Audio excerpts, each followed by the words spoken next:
திராவிட அரசியல் பத்தி உங்களுக்கு கருத்து எப்படி? திராவிட மாடல் அரசு ஐடியாலஜி எப்படி இருக்குது? உங்களுக்கு எப்படி ஃபீல் ஆகுது? நான் இதுக்கு முன்னாடி பயணம் பண்ண கட்சியில வந்துட்டு கொள்கை கோட்பாடு மேடைகள்ல பேசப்படுமே தவிர அது களத்துல ஃபாலோ பண்ணப்படுமா அப்படிங்கிறது இல்லை. நான் இப்போ இங்க வந்து கிட்டத்தட்ட 10 மாத காலம் ஆச்சு திராவிட முன்னேற்ற கழகத்துக்கு. இப்போ வரைக்கும் நான் அட்டன் பண்ண சின்ன மீட்டிங்ல இருந்து பெரிய மீட்டிங் வரைக்கும் அது ஒரு கட்டுக்கோப்பாடாக தான் நடத்தப்பட்டிருக்கு, கொள்கை ரீதியாக தான் நடத்தப்பட்டிருக்கு. வரலாறுகள் படிக்கும்போது 1960கள்ல இருந்து போட்ட ஒரு அடித்தளம் இன்னைக்கு வீட்டுக்கு குறைஞ்சது 2 கிராஜுவேட்ஸ் இருக்காங்க. எங்க வீட்டிலலாம் இப்போ 2 கிராஜுவேட் வந்திருக்கும். அப்படிங்கும்போது அது அன்னைக்கு திராவிட கழகத்துல இருந்தும் திராவிட முன்னேற்ற கழகத்துல இருந்தும் போட்ட அடித்தளம் தான் இன்னைக்கு இவ்வளவு இந்தியா வந்துட்டு ஃபாஸ்டா டெவலப் ஆயிருக்கு. இன்னைக்கு 2% வந்துட்டு 11% நம்மளோட பொருளாதாரம் இன்க்ரீஸ் ஆயிருக்கு அப்படின்னா அது அன்னையில இருந்து அங்க போட்ட விதை தான் அப்படிங்கிறது தான் என்னோட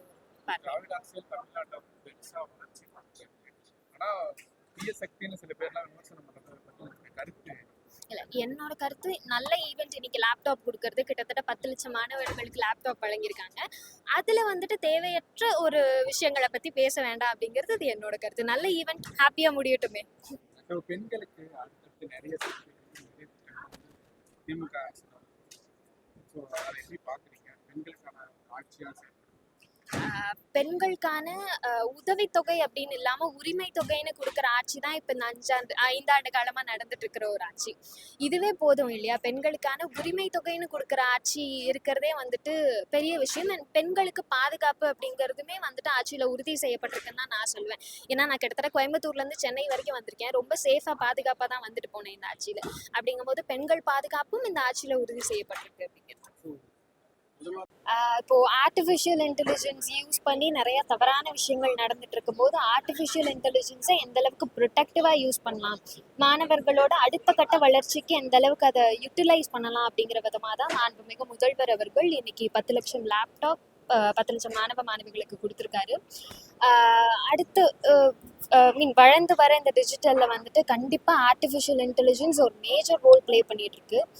அப்படி இருக்கும்போது அதை நாங்கள் உங்களுக்கு தரோம் அப்படிங்கிறது வந்துட்டு அது பெரிய விஷயம். ஏன்னா எத்தனை பேருக்கு ஆர்டிஃபிஷியல் இன்டெலிஜென்ஸ் படிக்கிறத அஃபோர்ட் பண்ண முடியும்னு எனக்கு தெரியல. ஏன்னா நான் காலேஜ் ஜாயின் பண்ணும்போதே வந்துட்டு ஆர்டிஃபிஷியல் இன்டெலிஜென்ஸ்க்கு சிலர்னால தான் அஃபோர்ட் பண்ண முடிஞ்சது தவிர எல்லாருனாலையும் அஃபோர்ட் பண்ண முடியல. அப்படி இருக்கக்கூடிய ஒரு டூலை இன்னைக்கு நாங்கள் உங்களுக்கே கொண்டு வந்து தரோம் அப்படிங்கிற ஒரு திட்டமாக தான் இந்த லேப்டாப் திட்டத்தை நான் பார்க்குறேன். மாண்புமிகு முதல்வர் அவர்களுக்கு ரொம்ப பெரிய நன்றி. இந்த மாதிரி பல சிறப்பான திட்டங்களை கொண்டு வந்துட்டே இருக்காரு மாணவர்களுக்கும் மாணவிகளுக்கும். ரொம்ப பெரிய நன்றி.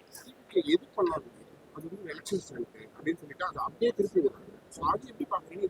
அந்த மாதிரியான விஷயம் நடக்குது.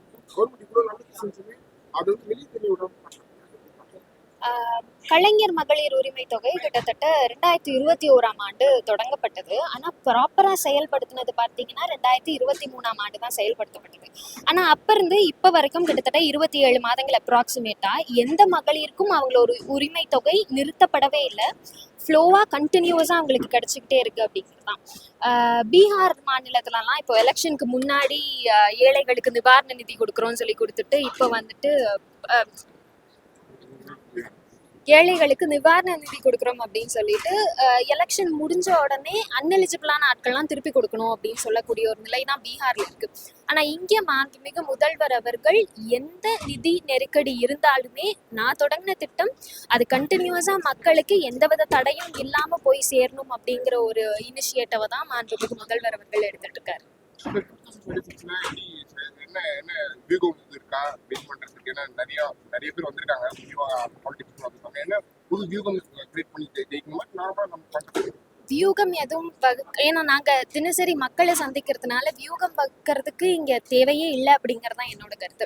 ஏன்னா இந்த 5 ஆண்டு காலத்தில் எவ்வளவோ திட்டங்கள் வீட்டுக்கு கண்டிப்பாக நாங்கள் போய் இப்போ வீட்டில் திணை பிரச்சாரம் பண்ணோம்னா வீட்டுக்கு ஒரு பயனாளி கண்டிப்பாக இருக்காங்க. அது கலைஞர் உரிமை தொகையினால ஒரு மகளிராக இருக்கலாம், இல்லை வந்துட்டு விடியல் பயண திட்டத்தினால ஒரு பயனாளி இருக்காங்க, புதுமை பெண் திட்டம், நான் முதல்வன் திட்டம், இப்படி ஏதாவது ஒரு திட்டத்தினால ஒரு பயனாளி கண்டிப்பாக ஒரு வீட்டுக்கு இருக்காங்க. அப்படிங்கும்போது அதுவே போதும் இல்லையா? அரசியல் புரிதல் இல்லாத இளைஞர்கள் வேறொரு பக்கம் திரும்பி இருக்காங்க. இல்ல கண்டிப்பா எலெக்ஷன் நெருங்க நெருங்க அவங்களுக்கும் அரசியல் புரிதல் வரும் அப்படிங்கறத, ஏன்னா நாங்க ஒவ்வொரு திண்ணை பிரச்சாரமா போகும்போது நாங்க அவங்களுக்கு அதை தான் சொல்லி கொடுக்குறோம். மகளிர் பெரியவங்களெல்லாமே தாண்டி இளைஞர்கள் வீட்ல இருந்து அவங்கள தான் நாங்க ஃபர்ஸ்ட் கூப்பிட்டு உட்கார வச்சு அரசியல் என்ன, இந்த ஆட்சியில என்னென்ன திட்டங்கள் வந்திருக்கு, எத்தனை பேர்த்தோட வாழ்க்கை நிலை மாறி இருக்கு அப்படிங்கறத நாங்க ஃபர்ஸ்ட் அவங்களுக்கு தான் சொல்லிட்டு இருக்கோம். கண்டிப்பா எலெக்ஷனுக்குள்ள அவங்களும் அரசியல் மயமாக்கப்படுவாங்க அப்படிங்கிறது தான். தேங்க்யூ.